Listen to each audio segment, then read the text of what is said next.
जी, आज किस संबंध में आप प्रेस वार्ता कर रहे हैं? वक्फ बोर्ड के पास जितनी भी ज़मीनें हैं वो सारी ज़मीनें गोचर भूमि। वक्फ बोर्ड देश का सबसे बड़ा भूमाफिया है। 2009 में लगभग 4 लाख एकड़ ज़मीन यह हथियाया था और इस समय 10 लाख एकड़ ज़मीन यह कब्जा कर चुका है देश में। इसलिए वक्फ बोर्ड के पास में जितनी भी संपत्ति है वो सारी संपत्ति जब्त करके और गौशाला के नाम से जो गोचर भूमि है गायों के लिए उसको जो है आवंटित कर देने की आवश्यकता है कि जितनी भी वक्फ बोर्ड की ज़मीनें हैं वहाँ गौशालाएं बनाई जाए और गोपालन हो, गो संरक्षण संवर्धन किया जाए। और वक्फ बोर्ड के जो भी पदाधिकारी सदस्य हैं इनके ऊपर जो है जुर्माना लगाया जाए। ये लोग देश के सबसे बड़े भूमाफिया हैं। तमाम ज़मीनें, ये ज़मीनें कहाँ से आ रही हैं? जितनी ज़मीनें गायों के लिए गोचर भूमि छोड़ी गई थी सब वक्फ बोर्ड जो है कब्जा कर लिया है।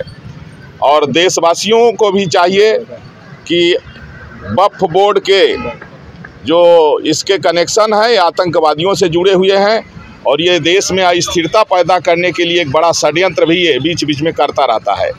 इसलिए अयोध्या समेत तपस्वी छावनी पीठाधीश्वर जगत गुरु परमहंस आचार्य एवं विश्व हिंदू सिख महापरिषद का अंतर्राष्ट्रीय अध्यक्ष मैं ये केंद्र सरकार से मांग करता हूं कि जल्द से जल्द वक्फ बोर्ड की सारी संपत्ति को गोचर भूमि घोषित करके और वक्फ बोर्ड के जितने सदस्य हैं इनके ऊपर जुर्माना लगाया जाए और इनको फांसी की सज़ा होनी चाहिए, क्योंकि जो लाखों करोड़ों गायें मरी हैं इनके कारण की सारी ज़मीनों को जो है वक्फ बोर्ड ने हथिया लिया। गायों को चरने के लिए गोचर भूमि ही नहीं बची। महाराज जी, रोहिंग्या भी भारत में तमाम तरह से पैर पसार रहे हैं, क्या कहेंगे? देश की आंतरिक सुरक्षा में सबसे बड़ा खतरा पैदा कर रहे हैं घुसपैठिए रोहिंग्या आतंकवादी।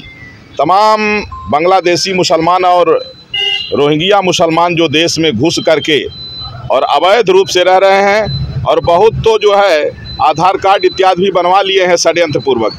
इसलिए सरकार को अभियान चलाना चाहिए, ग्राम स्तर पर अभियान चला करके और इनकी छानबीन करके जहां कहीं ये पाए सारी संपत्ति जब्त करके या तो इनको जो है तो ज़मीन के अंदर गड़वा दिया जाए, नहीं देश के बाहर कर दिया जाए। ये देश की आंतरिक सुरक्षा में एक बड़ा खतरा पैदा कर रहे हैं। महाराज जी, रोहिंग्या भी भारत में तमाम तरह से पैर पसार रहे हैं, क्या कहेंगे? देश की आंतरिक सुरक्षा में सबसे बड़ा खतरा पैदा कर रहे हैं घुसपैठिए रोहिंग्या आतंकवादी। तमाम बांग्लादेशी मुसलमान और रोहिंग्या मुसलमान जो देश में घुस करके और अवैध रूप से रह रहे हैं और बहुत तो जो है आधार कार्ड इत्यादि भी बनवा लिए हैं षड्यंत्र पूर्वक। इसलिए सरकार को अभियान चलाना चाहिए, ग्राम स्तर पर अभियान चला करके और इनकी छानबीन करके जहां कहीं ये पाए सारी संपत्ति जब्त करके या तो इनको जो है तो ज़मीन के अंदर गड़वा दिया जाए, नहीं देश के बाहर कर दिया जाए। ये देश की आंतरिक सुरक्षा में एक बड़ा खतरा पैदा कर रहे हैं। अगर आप ये वीडियो YouTube पर देख रहे हैं तो हमारे चैनल को सब्सक्राइब करें और बेल आइकन को दबाना ना भूलें। अगर आप Facebook पर ये वीडियो देख रहे हैं तो हमारे पेज को लाइक करें।